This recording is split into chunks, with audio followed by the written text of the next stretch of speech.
ನಮಸ್ಕಾರ. ಮಾನಸಿಕ ಆರೋಗ್ಯ ಮತ್ತು ವೆಲ್ ಬೀಯಿಂಗಿಗೆ ಸಂಬಂಧಪಟ್ಟಂಥ ಹಲವಾರು ವಿಚಾರಗಳನ್ನು ನಾವು ಇಲ್ಲಿವರೆಗೂ ಮಾತಾಡ್ಕೊಂಡು ಬಂದಿದ್ದೀವಿ. ಇವತ್ತು ನಮ್ಮ ಇವತ್ತಿನ ವೃತ್ತಿ ಜೀವನದಲ್ಲಿ ಮನುಷ್ಯರು ಎದುರಿಸಬಹುದಾದಂತಹ ಸಮಸ್ಯೆಗಳ ಬಗ್ಗೆ ಒಂದೆರಡು ವಿಚಾರ ಮಾತಾಡೋಣ. ಇವತ್ತಿನ ಜಾಬ್ ಮಾರ್ಕೆಟ್ ಅಂತ ನಾವೇನು ಕರಿತೀವಿ ಅದು ಹೇಗಿದೆ ಅಂತ ನೋಡಿದ್ರೆ, ಒಂದು ಸಂಗತಿಯನ್ನು ನಾನು ಮೊನ್ನೆ ಓದ್ತಾ ಇದ್ದೆ. ನಮ್ಮ ಭಾರತದಲ್ಲಿ ಮುಖ್ಯವಾಗಿ 3 ರೀತಿಯ ಸಮಸ್ಯೆಗಳನ್ನು ಕಾಣ್ತಾ ಇದೆ. ಒಂದು, ಕೆಲವರಿಗೆ ಕೆಲಸನೇ ಇಲ್ಲ. ಇನ್ನು ಕೆಲವರಿಗೆ ಕೆಲಸ ಇದೆ, ಆದರೆ ಅದು ಹೇಗೆ ಮಾಡಬೇಕು ಅಂತ ಗೊತ್ತಾಗ್ತಿಲ್ಲ. ಆದ್ದರಿಂದ ಅವರು ಎಷ್ಟು ಕೆಲಸ ಮಾಡಬೇಕೋ ಅಷ್ಟು ಪ್ರಮಾಣದಲ್ಲಿ ಕೆಲಸ ಮಾಡ್ತಾ ಇಲ್ಲ. ಇನ್ನು ಕೆಲವರಿಗೆ ಅತಿಯಾದ ಕೆಲಸ ಇದೆ, ಆದರೆ ತಮ್ಮ ನಿಜವಾದ ಸಾಮರ್ಥ್ಯವನ್ನು ಸರಿಯಾಗಿ ಬಳಸ್ಕೊಳ್ಳೋಕ್ಕಾಗ್ತಾ ಇಲ್ಲ. ಈ 3 ಸನ್ನಿವೇಶ ನಾವು ಗಮನಿಸಿದಾಗ ಏನು ಗೊತ್ತಾಗುತ್ತೆ ಅಂತಂದರೆ, ನಮ್ಮ ದೇಶದಲ್ಲಿ ಯಾರ್ಯಾರು ಯಾವ್ಯಾವ ಕೆಲಸವನ್ನು ಹೇಗೆ ಮಾಡಬೇಕೋ ಅದನ್ನು ಹಾಗೆ ಮಾಡ್ತಾ ಇಲ್ಲ. ಕೆಲವರಿಗೆ ವಿಪರೀತವಾದ ಕೆಲಸ, ಕೆಲವರಿಗೆ ಕೆಲಸನೇ ಇಲ್ಲ, ಇನ್ನು ಮಧ್ಯದಲ್ಲಿರೋರಿಗೆ ಕೆಲಸ ಇದೆ ಆದರೆ ಅದು ಹೇಗೆ ಮಾಡಬೇಕು ಅಂತ ಗೊತ್ತಾಗ್ತಾ ಇಲ್ಲ. ಈ ಸಮಸ್ಯೆ ಯಾಕೆ ಬಂತು ಅಂತ ಒಬ್ಬ ಮನಃಶಾಸ್ತ್ರಜ್ಞನಾಗಿ ನಾನು ಯೋಚನೆ ಮಾಡಲಿಕ್ಕೆ ಹೋದಾಗ ನನಗೆ ಕಣ್ಣಿಗೆ ಕಾಣುವಂಥ ಒಂದು ಸಂಗತಿ ಏನು ಅಂತಂದರೆ, ನಮ್ಮಲ್ಲಿ ನಾವು ಕೆಲಸವನ್ನು ಕೆಲಸ ಆಗಿ ಮಾತ್ರ ನೋಡ್ತೀವಿ. ನಾನು ಈ ಕೆಲಸ ಮಾಡ್ತೀನಿ, ನನಗಿಷ್ಟು ಸಂಬಳ ಬರುತ್ತೆ ಅನ್ನೋ ಲೆಕ್ಕಾಚಾರದಲ್ಲಿ ಟ್ರಾನ್ಸಾಕ್ಷನಲ್ ಆಗಿ ಮಾತ್ರ ನಾವು ಅದನ್ನು ಯೋಚನೆ ಮಾಡ್ತೀವಿ. ಆದರೆ ಹೀಗೆ ಮಾಡಿದಾಗ ಏನು ಸಮಸ್ಯೆ ಆಗುತ್ತೆ, ನಾವು ಕೆಲಸದಲ್ಲಿ ತೊಡಗಿಸಿಕೊಳ್ಳೋದಿಲ್ಲ. ಅಂದರೆ ಈ ಕೆಲಸ ಇದು ನಾನು ಖುಷಿಯಿಂದ ಮಾಡಬೇಕು, ಇದು ನಾನು ಇಷ್ಟಪಟ್ಟು ಮಾಡಬೇಕು, ಇದರಲ್ಲಿ ನನಗೇನೋ ಸಾಧನೆ ಇದೆ, ಇದನ್ನು ಮಾಡಿದಾಗ ನಾನು ಏನೋ ಸಾಧಿಸಬಹುದು ಅಂತ ನಾವು ಉದಾತ್ತವಾಗಿ ಯೋಚನೆ ಮಾಡಲಿಕ್ಕಾಗೋದಿಲ್ಲ. ಇಷ್ಟು ಕೆಲಸ ಮಾಡ್ತೀನಿ, ನನಗಿಷ್ಟು ಸಂಬಳ ಸಿಗುತ್ತೆ ಅನ್ನೋ ಮಟ್ಟದಲ್ಲಿ ಮಾತ್ರ ನಾವು ಅದನ್ನು ಯೋಚನೆ ಮಾಡ್ತೀವಿ. ಹಾಗೆ ಯೋಚನೆ ಮಾಡೋದು ತಪ್ಪಂತಲ್ಲ, ಆದರೆ ಅಲ್ಲಿಗೆ ನಾವು ನಿಂತುಬಿಟ್ರೆ ನಾವು ಬೆಳೀಲಿಕ್ಕೆ ಸಾಧ್ಯ ಆಗೋದಿಲ್ಲ. ಹಾಗಾಗಿ ಏನು ಮಾಡಬೇಕು, ಇದಕ್ಕೆ ಮನಃಶಾಸ್ತ್ರ ಏನು ಹೇಳುತ್ತೆ ಅಂತ ನೋಡಿದರೆ, ಮತ್ತು ಸೈಕಾಲಜಿನಲ್ಲಿ ಈ ಕಾನ್ಸೆಪ್ಟಿಗೆ ಗ್ರೋತ್ ಮೈಂಡ್ಸೆಟ್ ಅಂತ ಕರೀತಾರೆ.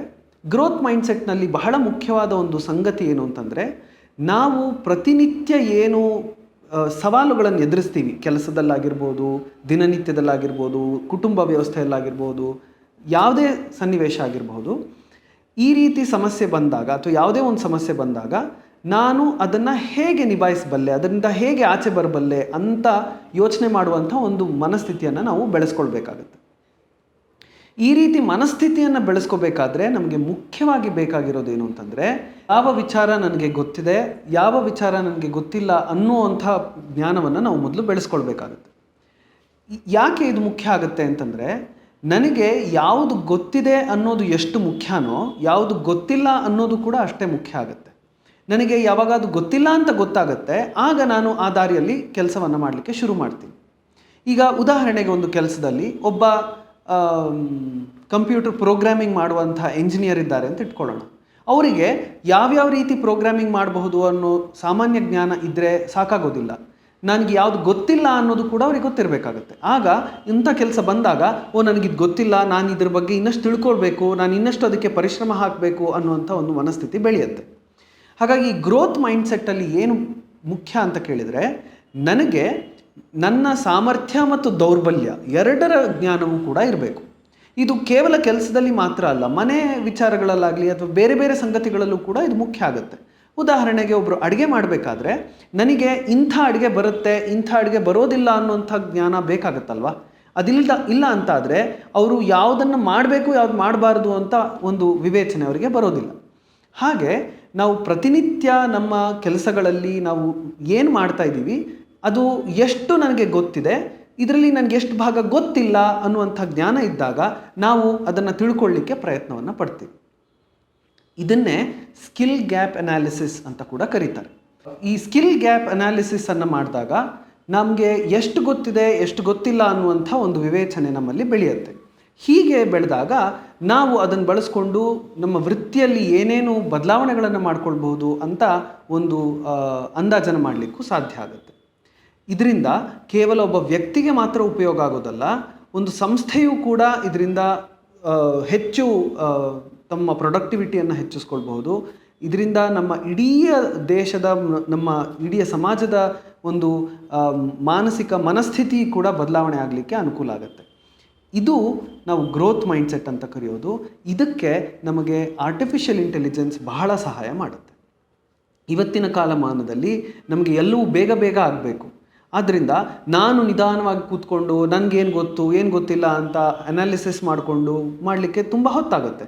ಹಾಗಾಗಿ ನಮ್ಮ ವೃತ್ತಿಯಲ್ಲಿ ಅಥವಾ ನಮ್ಮ ದಿನನಿತ್ಯದ ಕಾರ್ಯಕ್ರಮಗಳಲ್ಲಿ ಆರ್ಟಿಫಿಷಿಯಲ್ ಇಂಟೆಲಿಜೆನ್ಸನ್ನು ಒಂದು ಟೂಲ್ ಆಗಿ, ಒಂದು ಸಾಮಗ್ರಿಯಾಗಿ, ಒಂದು ಸಾಧನವಾಗಿ ಬಳಸ್ಕೊಂಡಾಗ ನಮ್ಮ ಕಾರ್ಯಕ್ಷಮತೆ ಜಾಸ್ತಿ ಆಗ್ತಾ ಹೋಗುತ್ತೆ ಮತ್ತು ನಾನು ಏನು ಕೆಲಸ ಮಾಡ್ತಾ ಇದ್ದೀನಿ ಆ ಕೆಲಸವನ್ನು ಹೆಚ್ಚು ಸಮರ್ಪಕವಾಗಿ ಸಾರ್ಥಕವಾಗಿ ಮಾಡಲಿಕ್ಕೂ ಕೂಡ ಅನುಕೂಲ ಆಗುತ್ತೆ.